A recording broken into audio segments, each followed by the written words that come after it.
Rolling joints, bud. All right, welcome to the third rendition of the Windy Ridge Outdoors podcast. We're going to talk a little bit about the tournament that we're going to have tomorrow, the lures that we're going to throw, and then at the end we're going to give our predictions on who we believe is going to win. So, Jeremiah, you can go ahead and go first. Just so everybody knows, it's almost November here in West Virginia. It's getting pretty cold outside, so this is not prime time fishing. More than likely, the high tomorrow is going to be 50, and whenever we start out, it's probably going to be about 35. Christian, can you kill yourself?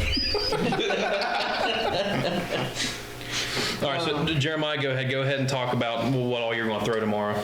Well, I'm a worm guy, so I can't remember what the worms that we usually use on me and my dad's Monday tournaments. But we're going to use that, and I think what Ben gave me, I'm going to try. I never tried, what is it called? Chatterbait. Chatterbait, so I'm going to give that a try. And the worms that you're going to be using is a flatworm. Flatworm, that's what it's called? Berkeley flatworm. Yeah, I'm more of just those normal worms that you use at Walmart, and kind of good, but I'm going to give those a try. I mean, I haven't fished in North Bend for a couple years, so I'm going to give my best, so we'll see how that goes, but Dad's my partner, so we're probably going to give a good win out of it. So, all right, Christian, so what all are you planning on throwing tomorrow? I don't know. me and Christian, we're going to throw the three prong 3 ounce snagging special. We're going to win it by a landslide or a boatload. So you're just going to show up and figure it out, are you? We're going to throw the Whatever Remy says is best. we're going to throw the oiled up, the lubed up, the WD-40 baits. We're going to do the walleye special too. What was that? We're going to make him swallow some lead weights. Yeah. You guys are going to be the walleye fisherman 2.0. You're going to make him swallow lead. We're going to take 10 pictures, same fish. just shove it right up the rear end, like those bass. You ever seen that video too? When we start this podcast, it just went south.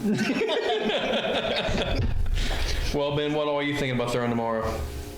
Oh, Tell us your plans here, Ben, so we can follow you around and copy them. I'll be throwing a little bit of worm, spinnerbait, maybe a glide bait. Make it look, they should be eating shad, I would think, this time of year. And we were talking about it. It's been raining here all week, so it's going to be pretty muddy. What colors are you thinking about throwing? And something dark, wherever they can see it. You say like Go into detail. you say pretty much blue and Black and blue or chartreuse and white. It's going to be straight black and blue jigs and Senkos. Pretty much. I mean, that might be the only thing you want to catch. I don't know. I mean, I'm going to throw about the same thing. I'm going to be throwing a black and blue jig and pig and a black and white curly tail worm, and maybe if that don't work, end up throwing some sort of a darker color square bill crank. I honestly think with this cold front that we've had moved in the past couple weeks, just my opinion, the fish ought to be deeper. I mean, don't get me wrong, we'll probably beat the bank a little bit tomorrow, but I'd say that most of them will be suspended, probably out in the 10 to 20 foot range. Tube jigs are good. I love tube jigs. I'll show you the ones. Never mind, I covered up on it. I might actually try to use tubes. I don't think that has any. Well, I'm going to tell you, dude, it's hard to beat one of them 2 3/4 inch pumpkin seed collar tube jigs. They're just good I'm lure. gonna show you the ones I bought. Well, which ones did you end up picking up? I don't know what they are. They're not even like a real tube. They're just kind of like a off-brand look of a tube, but the same as a tube. I got you. I'll show you tomorrow. They're in the boat. I got you. So besides all the silliness that you just said, what all are you thinking about throwing tomorrow? So we're probably going to be thrown up by how much food we're going to eat. You guys are out there starving. You said something about You say you got a bunch of food. Yeah, you said you're taking the freaking grill out there in the boat with you. Yeah, we're going to be doing that. We're going to be, if we don't win, we're at least going to be non-hungry. And No, it sounds like you're not going to be hungry. You're going to have. We're not going to be bored. We got the radio. So, yeah, who knows what we're going to throw, depending on what the water looks like. That reminds me, Austin, we need your Bluetooth device out of your truck. Bluetooth adapter. I've got to find a Drew borrowed it, and I have no idea where he put it. What in the world do you need a Bluetooth adapter for? For the boat. For the boat. Oh yeah, because you got a radio because you're high class. Yep. Yeah, see me and Ben's fishing in a white trash aluminum special, and you've got Jeremiah and Shane fishing out of their $50,000 Gambler, and then you've got Remy fishing out of his, well probably what, a $5,000 to $10,000 fiberglass boat. Probably. Yeah, I had a Gambler, and then I got rid of it. Yeah, you big silly goose. That was a good boat. You sold it for nothing too. But overall, what do you guys think who's gonna win? Well, I mean, so we've got Papaw and Drew. We got Dave and Drew, and Papaw's retired. He fishes every freaking day, so they've got good chance. I thought it's Aaron. No, that's right. Yeah, so that helps us a little bit. It's Aaron and Papaw. See, this is what I think's going to happen. I don't think your grandpa has a chance Why is that? because Aaron is the worst person to be on a boat with. Undoubtedly.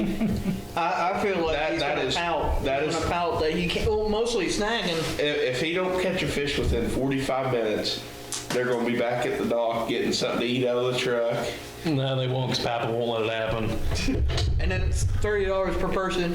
He's going to have his feet hung halfway over the boat, and the mate's going to be riding. Dave's water gonna like probably that. be on the bank half the time because his lure. If he's fish like we fish with me half the time, he's up in a tree somehow. Yeah, they're going to be bouncing tree to tree. They won't have to use trolling motor. They just use Aaron. Well, so you've got Papaw and Aaron, and then you've got Donnie and his grandson, and Donnie fishes a lot with Papaw. He's retired too, so he's pretty good. Then you've got Shane and Jeremiah, and Shane's just an all-around professional. He won't miss. Even like the past couple. We're going to pull their boat they- plug they- out so they can't have a chance. The last Monday night tournament that we had was literally like as soon we left the boat dock and then we down at Bethbury and we just went down towards where the wall is. We're not even close. We went towards a little boat area, and literally the past two casts there was about two good-sized 2-pounders. Yeah, Immediately the first two catches. I mean Shane's just good. But you gotta think he don't fish lakes. Yeah, and that it's is a gonna big be a difference because you guys are river fishermen, and when we're going to North Bend, so it's a whole other environment. You guys are used to going for smallmouth. Sadly, there's not a lot of largemouth left in the Ohio River. Well, we caught a couple. We caught 2 largemouth. Yeah. That was surprising. My dad prefers largemouth. No, Well, I know. we I caught- was talking to Papaw, and he was talking about those turns, especially at Powhatan. He said you can't win unless you're fishing for smallmouth. No, it's quite differently for the river because usually you catch largemouth, but Yeah. it's rare to catch smallmouth. Yeah. And we caught 1 smallmouth that was at least larger than the other 2. I think it just depends on where you're at too. You know what I mean? They're rare. But then you've got old Remy and Christian, who are just the underdogs because Christian's not really a bass fisherman and Remy's just Remy. Yeah, I haven't been fishing in like 2 years. Yeah, I haven't had very much time either, so they're definitely an underdog. And then you've got Drew and Daniel in their old tin can. See, And here's the thing. I'd say the wind's going to blow Drew and Daniel.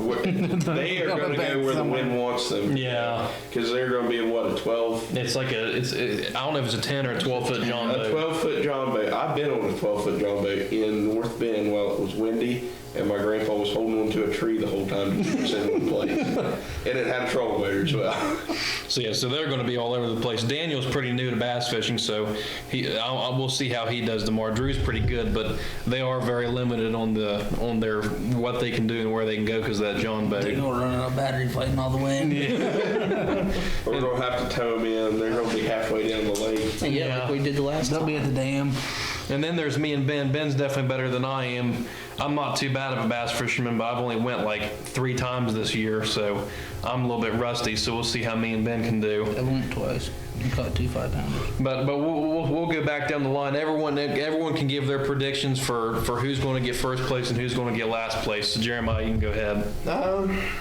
I would say I don't know. It's stuck between Dave and Aaron. They're both Brian. You said Aaron. Yeah. I don't know. I just feel like Dave has the best ability of catching fish in North Bend. Mostly, he's more of a lake guy, right? Yeah, big time. So he's gonna know a lot more, and I'm pretty sure Dad, been there, but we like you said, we're more of a river Yeah. people. So I don't know. It just depends on where they're at. We're more when we fish along the river. We go where those grass is at and pop it Yeah. out. So I mean, if we do have trees and sticks like that popping out here and there, these Yeah. are the best places that we could catch. But I don't know. I would say it's going to be between Dave and Aaron and me and Dad. And who do you think's going to end up in last? Say Drew and Dustin. I just love Drew and Dustin. I mean I bet him since the convention, but I'm just hoping that Drew doesn't catch anything but Dustin. That's my term goal. Daniel does it. Daniel, no. So Well, Christian, you go ahead and give your predictions. Who do you think's going to get first place, and who do you think's going to get last place? First off, last place is definitely Aaron and your grandpa. First place is me and Remy. Because we got the boat, the food, and the radio. I mean, if the bait doesn't work, we're gonna throw hot dogs, and burgers, and stuff in there. So why are you saying that Papaw and Aaron's going to be in last place? Because it'd be hilarious if Aaron loses because he talks a lot of crap. Now, there's a lot of truth to that. See, now, a team is always as strong as your weakest link, and their weakest link is pretty weak. their link is on the last link. Like, Dude, I hope Aaron watches this video, dude. he's good, dude. It's like, And then all of a sudden, their last link. no, he's gonna hold on to it. No, he's not gonna watch it until we finish this, and then after we finish the video for tomorrow, and then all of a sudden he's gonna watch this podcast. He's like, All right, Ben, what's your predictions? Who do you think's going to get first place? Who do you think's going to get last place? I say it's Dave, and Dave will probably win because he fishes every day on that lake. I say Drew and Dangle, to be honest. We also have another team that we don't know nothing about. Well, I mean, Well, they're not Donnie. going to count for Donnie. because nobody knows them. Well, You guys. Well, the deal is, I'm going to go ahead. The deal about Donnie is I've never fished with him, so I have not the slightest idea on how good he is compared to Papaw. I know he's good. I mean, he wouldn't fish every day if he wasn't good. So I am not going to discount him. I don't know how good his grandson is. What kind of boat is he using? A John boat? No, it's I think it's similar to mine. It's a little bit nicer than mine. Yeah. The food you pack matters. Your snack game is really what we're rating. Can with you here. leave his boat and take yours? what boat? Your Johnny boat. Or did you get rid of it already? I'll still got it. It's got a hole in it somewhere. Oh, even better, take out.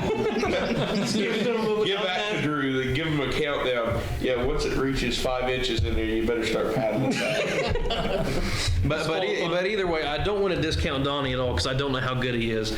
But I know Papaw, and I cannot discount how good of a fisherman that he is. Yeah. And I know that Aaron's biggest weakness is he has no patience at all. Like he's going to be switching lures every 10 to 15 minutes. I'm like that, but I mean, I'm always on one worm, and I'm always like, Well, I just mean, gotta we've go. got that. We've got an 8-hour tournament tomorrow, and the deal is, and don't get me wrong. I mean, if me and Ben are fishing and we fish for 2 hours and I ain't catching nothing, but Ben's caught 2 or 3 on one lure, then I'm gonna probably start throwing that. But I don't like to. I like to give a lure at least 30 minutes.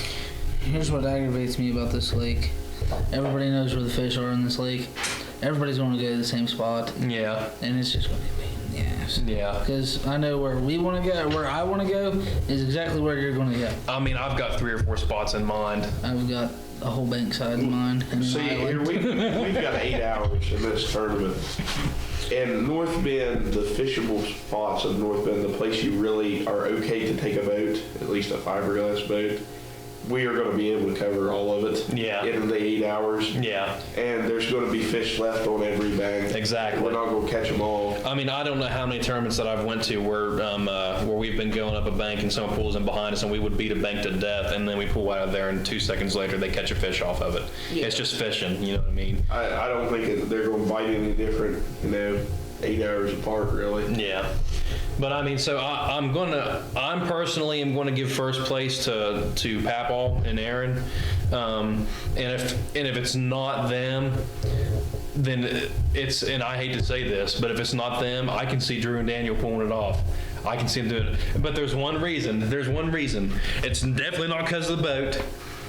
It's not. It's Drew. It's dumb luck. And the thing is, Drew fishes with Papaw all the time. It's between Drew and Papal. Yeah. You know? So even though Drew, the thing about Drew and Daniel is, I bet you money that they're either going to finish in first or last.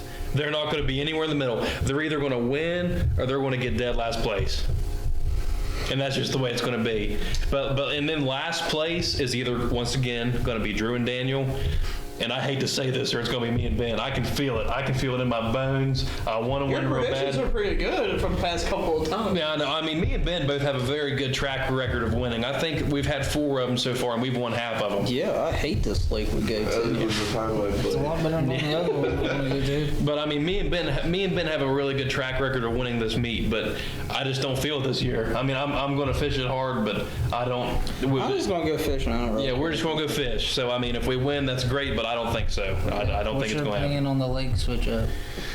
Well, we've always have fished Elk Fork, and I personally like Elk Fork a lot more. The thing about Elk Fork is it's not nearly the size of North Bend, but it seems like the density of fish is higher and the fish size is way better. Yeah, 4 months ago, I was just down there, just pre-fishing for this tournament, and I caught like 3-4 pounders. Yeah, I mean, the fish size there is just better. I've never. This is the first year. No, this is the second year. The very first year we did this tournament, it was in North Bend. So it's been 4 years since we had the tournament there. And the lake's changed a lot. I mean, 4 years ago, that lake had way better fish than what it does now. So honestly, I don't think that the issue tomorrow is going to be catching fish. I think the issue is going to be catching keepers. Because you can catch 10, 11-inch fish there all day long, but it's hard to catch anything over 12 inches. 22 and a half. See, I think what's going to happen is whoever wins is going to win with 1 fish in the bag. I think you're going to catch 1 keeper. Nobody else is going to catch a keeper, and everybody else is going to catch maybe 2 or 3 10-inch fish. Yeah. So, but now we're on to you. So give us your prediction. Who's going to get first place and who's going to get last place? I could see Drew getting first place, if I'm being honest. I could see Daniel, like, doing the whole hold on to the log tactic while, like, 40-mile-an-hour winds ripping across there, and Drew just pulling in a keeper and winning it. But, you know, other than that, it's a toss-up, I think. Yeah. It's just whoever I think it's just going to be 1, maybe 2 fish. Unless Drew flips a boat. And I will say one thing, just on Daniel's behalf. He's very new to bass fishing, but just last year at the tournament we had, he had over half their keepers. Yeah. And Drew's not a bad bass fisherman, so Daniel knows what he's doing. Well, now, if we win, there's going to be somebody getting wet. Christian done told me that if we win, that he is going to strip down to his boxers, his tidy whities, and he is I'm going jumping in. Dude, that water temp's going to be like 50 degrees. We're going to end up having Ain't to the take, first time, bud. Yeah, we'll have to tie him a rope around him and pull him back in. Like, You don't need no rope. Have you not seen him? Well, we were wheeling and he was like a buoy floating down the river whenever it flooded. He said, I can't get back. I'll meet you guys down there. I've jumped in the river in the middle of winter. I mean, I jumped in hibernation waters and I realized it was sewage water. Oh, that's good. Yeah. that's a Trying to go grab a dead fish. skin I have 2. It's called Willing. We didn't go fishing in Wheeling this year. We'll have to go there next year. It's been a couple years since we went up to Wheeling Creek. Yeah, I thought that was what we were gonna do on our birthday, but Yeah, we used to do it every year. It's just, Maybe next year. yeah, we need to make time for that. That could be a good future video right there. I remember the video that you were signed up. So the final prediction. By the way, most bass tournaments are in pounds, but just so everyone knows, North Bend is one of the lakes in West Virginia that you can't keep bass, so you can't have them in your live well. So at those places, the way the bass tournaments work, they're in inches. So the last prediction we're going to make. How many inches is it going to take to win tomorrow? What do you think, Jim? So if we get 5 good-sized keepers, 12 inches minimum. If you got 5 keepers, you know, you're. I mean, if we're okay, so we're going with 5 fish with, you know. Well, there's a 5 fish bag limit, which is a standard bag limit. So And- whatever our biggest like inches. So let's say I have like above 20s on all 5, and I just You're not keep- going to do that. Yeah, that's not going to happen. That No, would be I'm amazing. just saying numbers. If I'm there's just saying. one fish caught over 20 inches, You won't. I'd be surprised. Yeah. So yeah. let's just say this. So all 5 fish are like at least above 10 inches. But they have to be minimum 12 Yeah, inches. but if I catch another fish that's like, let's say 15 inches, and none of those 10, Then you're allowed to call one. Then I call one off and Yeah. put that number. Yeah. Okay, gotcha. So how many inches do you think it's going to take to win tomorrow? I mean, depending on how me and Dad fish, I mean, we'll probably catch 5, but I'd say a total at least, if I'm 40, somewhere. I 40 think inches total. I think 40 is a fair. I think you win it with 12 tomorrow. The way it's been raining, the water, I guarantee the water's going to be better I mean, than a foot high. I mean, it just depends on the fish, because usually on the river we're only catching like somewhere close to 9, but they're at least a pound or an Yeah. ounce, somewhere in an ounce. But if North Bend has big fish in it, then it's. I mean, it somewhere definitely at has least big 10 fish. They're just few and far between. Just for reference, that hometown Bass Boys tournament that we fish in regularly, and these numbers I'm referencing are from midsummer to late spring. To win their tournament at North Bend, it takes normally a minimum of 80 inches. And I'm not saying I don't think we're going to see anything near that tomorrow. But I mean, that's just luck, but It's too cold. It's had too much rain. yeah. it's going to be They're probably muddy. not biting on anything. So you're saying 40 inches. You're saying one keeper, 12 inches. I'd say one keeper win. Well, how many inches are you thinking? I'm thinking 37. See, I'm thinking very similar to that. What are you thinking, Ben? Sounds like one fish. So you're thinking 12 inches, just like Remy? I think that it's going to depend a lot on the clarity. I was talking to Papal because he fishes there a lot, and even though we've had all this rain, one thing that he's learned about North Bend, if you don't go up past third run, it's normally clear. It normally takes over a week of rain for the mud to get past third run. So I personally think that it will take a minimum of 36 inches to win tomorrow. I think it'll take at least 3 keepers, and I think top end is going to be 60 inches, and I think minimum is going to be 36 inches. I think if you pull back into that ramp with less than 3 keepers, unless you've got just 2 slungers, I don't think you got a chance.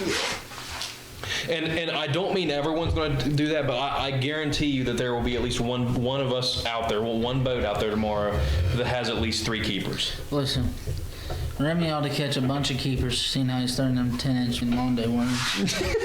They got to be big enough to swallow them things. Hey, I've caught like 10-inch bass on the 10-inch Monday worm. Hey, I have too. There's Their Monday stomach ones. out, or their eyes out with their stomach all the time. So we've all got different predictions. A lot of us think it'll take 1 fish to win, and 2 of us think it's going to, 2 or 3 of us think it's going to take 2 or 3 fish to I win. think it's going to take 3. That's what I'm saying. I think it's going to take 3 keepers at least.